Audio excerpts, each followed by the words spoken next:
매일 보지만 보이지 않는 풍경. 어느 날 퇴근하고 집에 돌아와 텔레비전을 보고 있는데 친구가 메신저로 사진을 보내왔어요.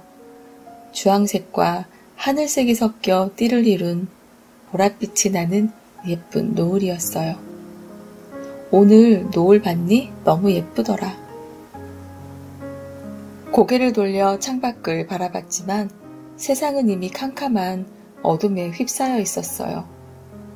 지친 하루를 보내고 땅만 바라보며 터덜터덜 집으로 돌아오느라 그 예쁜 노을을 보지 못했다는 사실을 깨달았어요. 매일 해질녘이면 볼 수 있고 누구나 마음만 먹으면 감상할 수 있는 노을임에도 누군가는 그냥 스쳐가고 누군가는 매일의 노을을 새롭게 바라보며 그 속에서 행복을 찾아내요. 그 친구는 사소한 것에서 즐거움을 잘 찾을 뿐 아니라 자신이 느낀 행복을 주변 사람에게 잘 나눠주기도 하는 사람이었어요. 강아지 모양의 구름, 하트 모양, 나뭇잎을 발견하곤 기쁨을 느끼고 무지개를 보는 날이면 뛸 듯이 기뻐했죠. 그 친구는 거기서 멈추지 않고 특이한 나뭇잎을 찾으면 책 사이에 꽂아두거나 사진들을 모아 SNS에 올리고 친구들에게 보내주며 끊임없이 소소한 행복을 만들어냈어요.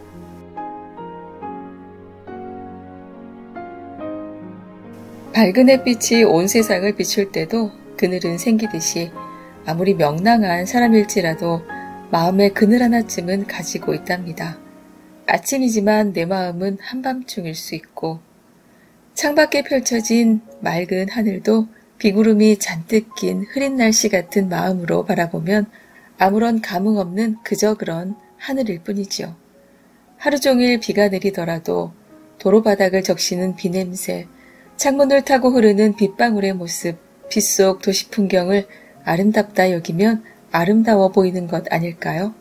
생각과 마음은 주관적이고 이것이 어떤 그림을 그리느냐는 오롯이 자기 자신에게 달렸어요. 힘들고 지친 날에는 잠시 멈춰서서 주변을 둘러보세요. 매일 마주치는 일상이라 여겨 무심하게 지나쳤던 것들을 어른이 아닌 호기심 어린 아이의 시각으로 그렇게 아주 쉽고 소소한 행복을 찾아내기로 결심해보는 건 어떨까요? 예를 들어 하늘에 뜬 뭉게구름을 발견하면 저 뭉게구름처럼 몽실몽실한 휘핑크림을 잔뜩 올려 달콤한 핫초코를 마셔야지 결심해보는 거예요. 늘 오가던 횡단보도를 건널 때는 오늘은 하얀 부분만 밟고 지나가야지 성공하면 즐거운 일이 생길 거야. 혼자만의 게임을 시작해볼 수도 있겠죠.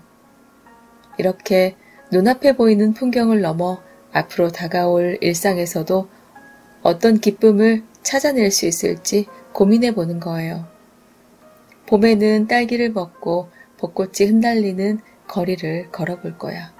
여름에는 꼭 바다를 보러 가서 맨발로 모래를 밟아야지. 가을에는 예쁘게 물든 낙엽을 하나 주워 내가 좋아하는 책에 꽂아두고 겨울에는 눈사람을 만들어 줄줄이 세워둬야겠다. 이런 소소한 행복을 잔뜩 생각해내 머릿속에 가득 찬 걱정거리를 멀리 떠내려 보내는 것도 좋은 방법 아닐까요?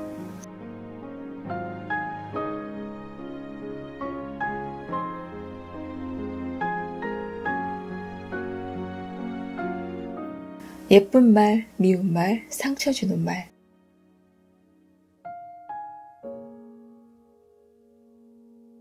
날선 질책, 꾸지람, 욕설, 사나운 언행에 상처 입지만 악의는 없을지라도 생각 없이 내뱉는 말들에 상처 입는 경우도 있어요.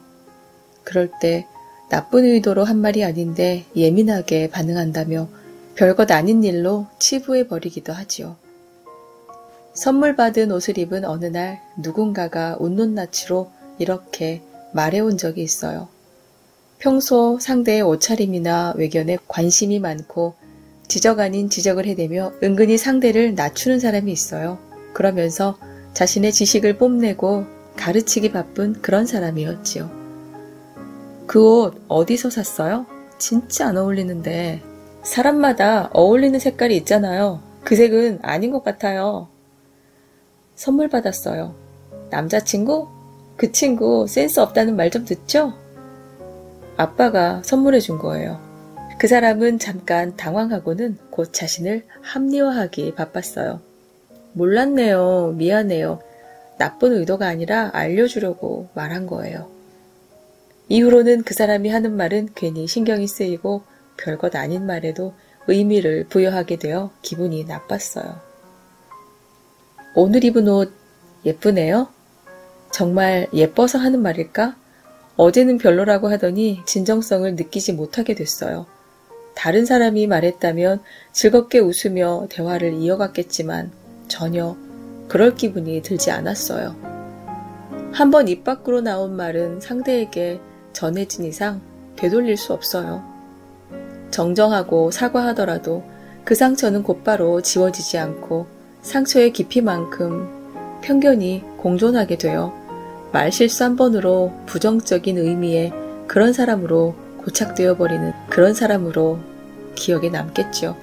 물론 한 번의 실수라면 만회할 기회가 있겠지만 이미 편견이 자리 잡았기 때문에 쉽게 되돌릴 수는 없어요. 각자 살아온 모양이 다르듯 상처받는 부분도 달라요. 내게는 괜찮은 말이 상대에겐 괜찮지 않을 수 있고 상대가 아무렇지 않게 하는 말에 나는 상처받기도 해요. 이런 일은 서로의 상처나 트라우마, 성향을 잘 모를 때 일어나지만 너무 익숙해지고 편해진 관계에서도 일어나요. 항상 한 번 더 생각하고 상대와 나는 다른 환경에서 자라온 다른 어른이라는 사실을 잊지 말고 신중하게 배려하며 나와 상대가 함께 웃을 수 있는 대화를 했으면 좋겠어요.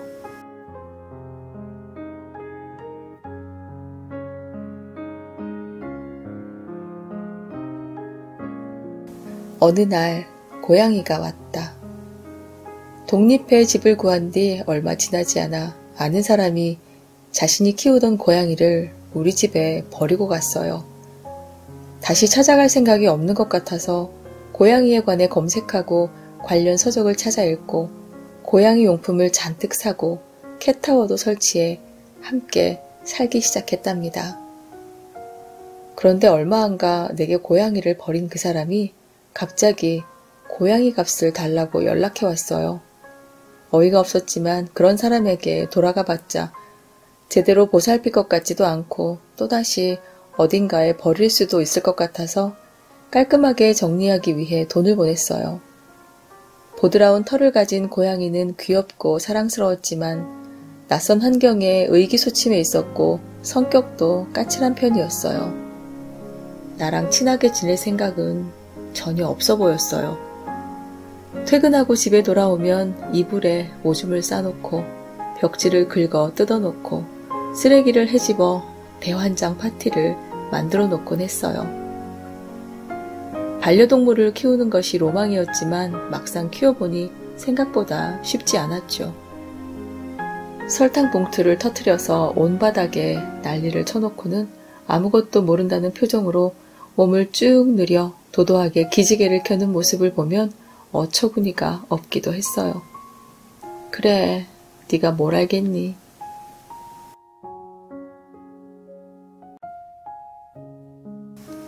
나는 해탈의 경지에 이르렀어요.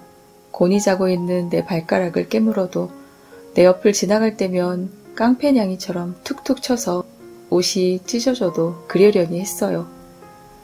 시간이 흐르면서 우리는 점점 친해져 갔어요.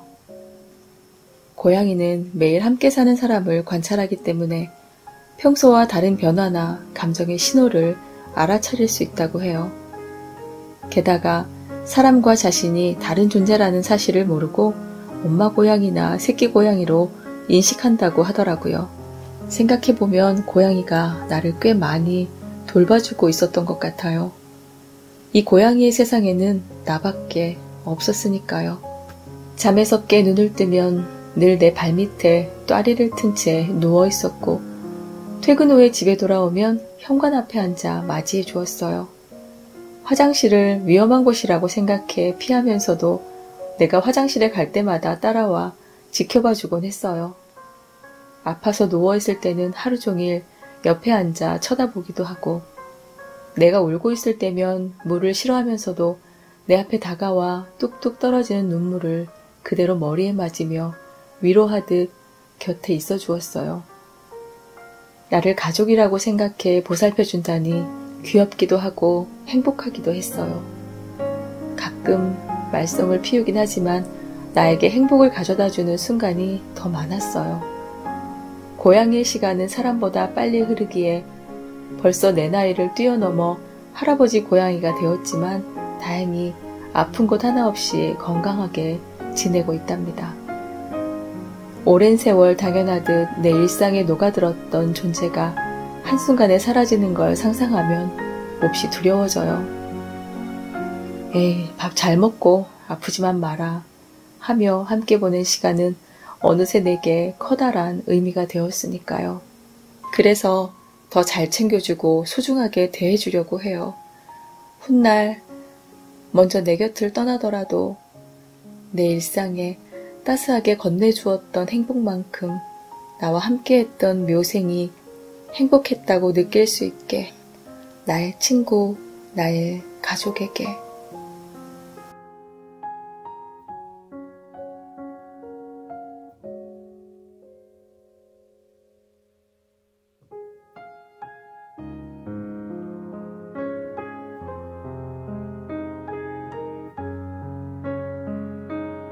여러분의 구독과 좋아요, 알림 설정은 채널 성장에 큰 힘이 됩니다.